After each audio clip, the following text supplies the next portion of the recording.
नमस्ते दोस्तों, आपका स्वागत है हमारे चैनल कथा कहानीज में, जहां हम आपके लिए लाते हैं ऐसी कहानियां जो न सिर्फ मनोरंजन करती हैं, बल्कि जीवन के गहरे सबक भी सिखाती हैं। आज हम आपके लिए लेकर आए हैं एक रोचक और शिक्षाप्रद कहानी, जिसका नाम है बंदर की चतुराई। ये कहानी हमें सिखाती है कि दया और विश्वास अच्छे गुण हैं, लेकिन इन्हें सोच समझ कर इस्तेमाल करना चाहिए।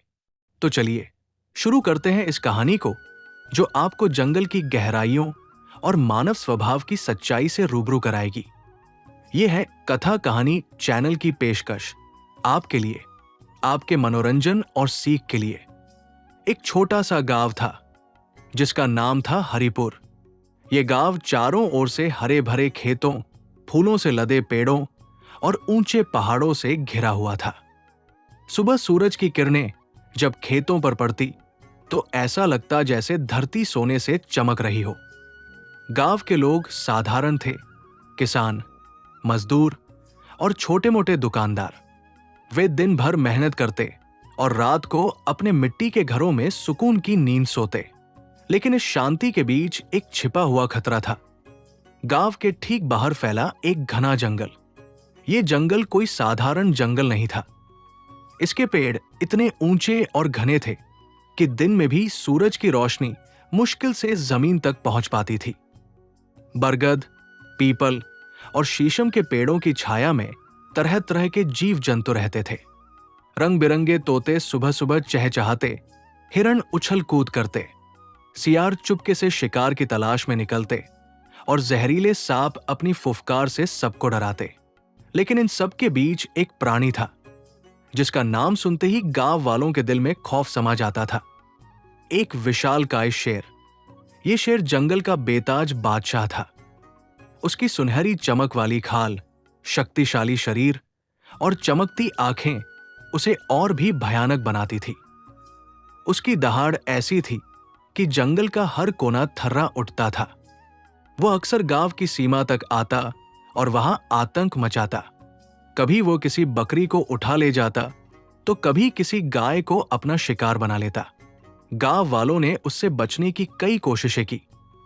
रात में आग जलाना, कुत्तों को चौकन्ना रखना, लेकिन शेर की चालाकी और ताकत के आगे सब बेकार था।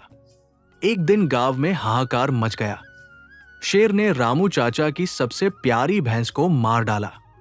रामू चाचा की आंखों में आंसू थे और उनका गुस्सा सातवें आसमान पर था। उन्होंने गांव के मुखिया रामलाल से शिकायत की। रामलाल एक बुजुर्ग थे जिनकी सफेद दाढ़ी और गहरी आवाज गांव में सम्मान की निशानी थी।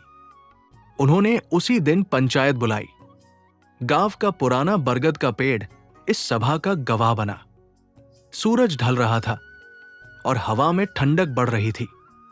गांव के लोग, मर्द, औरतें, बच्चे सब वहां जमा हो गए।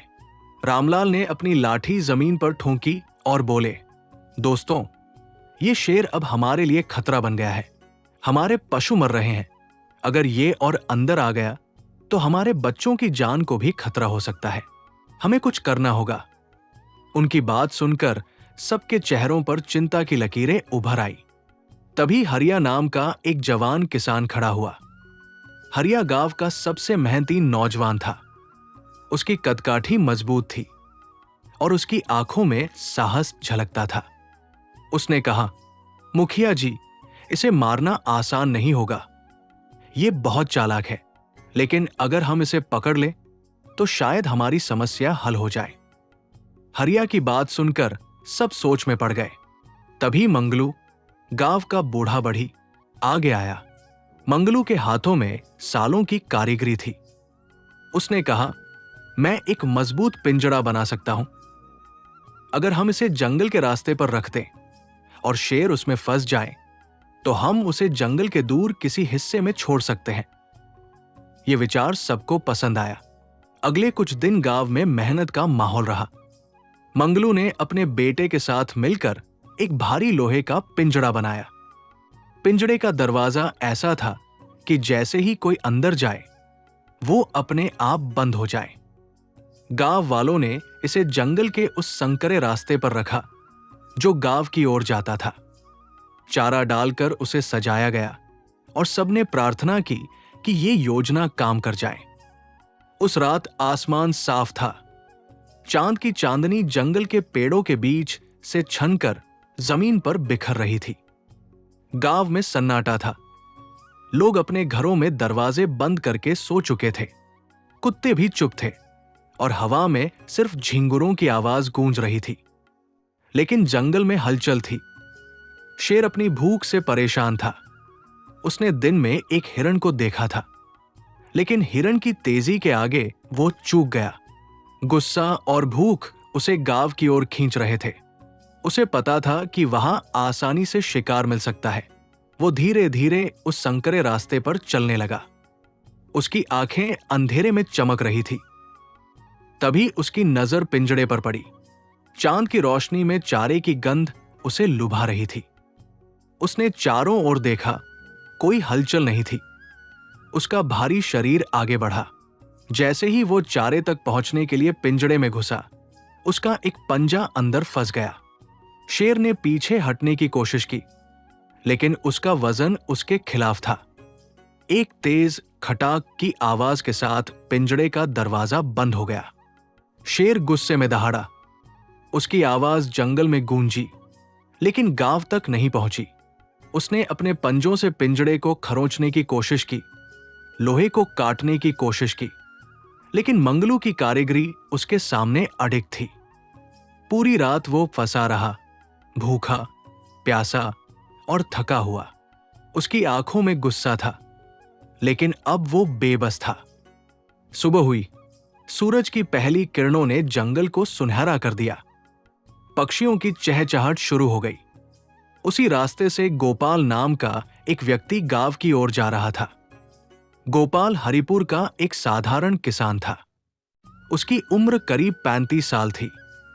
उसकी सावली त्वचा पर मेहनत की लकीरें थी और सिर पर एक पुरानी नीली पगड़ी थी। वो अपने खेत से सब्जियां लेकर बाजार जा रहा था। उसकी पीठ पर एक टोकरी थी और हाथ में एक लाठी। जंगल के रास्ते पर उसका एकमात्र सहारा। जैसे ही वो पिंजड़े के पास पहुंचा, उसकी नजर शेर पर पड़ी। वो ठिठक गया। उसकी सांसें तेज हो गई और लाठी कांपने लगी। शेर उसे देख रहा था। उसकी आंखों में एक अजीब सी थकान थी। गोपाल का दिल जोर जोर से धड़क रहा था। वो पीछे हटने की सोच ही रहा था कि शेर ने थकी हुई आवाज में कहा, ओ भाई, ओ भाई। गोपाल चौंक गया। उसने कहा, क्या चाहते हो? शेर ने कहा, मेरी मदद करो। मुझे बहुत तेज प्यास लगी है। कृपया मुझे पानी पिला दो। गोपाल का मन डगमगा गया। एक तरफ उसे शेर की हालत पर दया आ रही थी, दूसरी तरफ डर उसे रोक रहा था। उसने कहा, नहीं, मैं तुम्हारी मदद नहीं कर सकता। तुम शेर हो। अगर मैं पास आया और तुमने मुझे खा लिया तो? शेर ने नरम स्वर में कहा, नहीं भाई, मैं ऐसा नहीं करूंगा। मैं कसम खाता हूं। गोपाल ने उसकी आंखों में देखा। वहां लाचारी थी। उसने सोचा, शायद ये सच में मुसीबत में है। गोपाल ने टोकरी जमीन पर रखी और पास के तालाब की ओर चल पड़ा। तालाब के किनारे कमल खिले थे और पानी शांत था। उसने अपनी पगड़ी उतारी और उसमें पानी भरा। पिंजड़े के पास लौटकर उसने सलाखों के बीच से पानी शेर की ओर बढ़ाया। शेर ने पानी पिया और उसकी आंखों में राहत झलकी। पानी पीने के बाद शेर बोला, धन्यवाद, लेकिन अब मुझे भूख लगी है। पूरी रात से कुछ नहीं खाया। कुछ खाने को ला दो। गोपाल ने कहा, मेरे पास तो सिर्फ सब्जियां हैं। तुम तो मांस खाते हो। शेर बोला, कोई बात नहीं, जो मिले ला दो। गोपाल जंगल में गया और एक मरा हुआ खरगोश लाकर शेर को दे दिया। शेर ने उसे खा लिया, लेकिन उसकी भूख अभी भी बाकी थी। शेर ने फिर कहा, मुझे इस पिंजड़े से आजाद कर दो। गोपाल ने मना किया, लेकिन शेर की कस्मों ने उसे पिघला दिया। उसने दरवाजा खोला। शेर बाहर आया और बोला, मेरी भूख अभी बाकी है, अब तुझे खा लेता हूं। गोपाल कांपने लगा। तभी एक बंदर जो सब देख रहा था बोला, ये शेर इस पिंजड़े में कैसे फंस सकता है? शेर ने गर्व से फिर पिंजड़े में घुसकर दिखाया और दरवाजा बंद हो गया। बंदर ने गोपाल को भागने को कहा और वो अपनी जान बचाकर भाग गया। दोस्तों, ये थी हमारी कहानी शेर और व्यक्ति, जो आपके चैनल कथा कहानी पर पेश की गई। इस कहानी से हमें सीख मिलती है कि दया और विश्वास अच्छे गुण हैं, लेकिन इन्हें सोच समझकर इस्तेमाल करना चाहिए। गोपाल की दया उसे भारी पड़ सकती थी, लेकिन बंदर की चतुराई ने उसकी जान बचाई। कथा कहानी चैनल का उद्देश्य यही है, आपको ऐसी कहानियां सुनाना जो मनोरंजन के साथ साथ जीवन के सबक भी दें। तो दोस्तों, इस कहानी से आपने क्या सीखा, हमें बताइए और हमारे चैनल कथा कहानी को सब्सक्राइब करना न भूलें, ताकि आप हर नई कहानी से रूबरू हो सकें।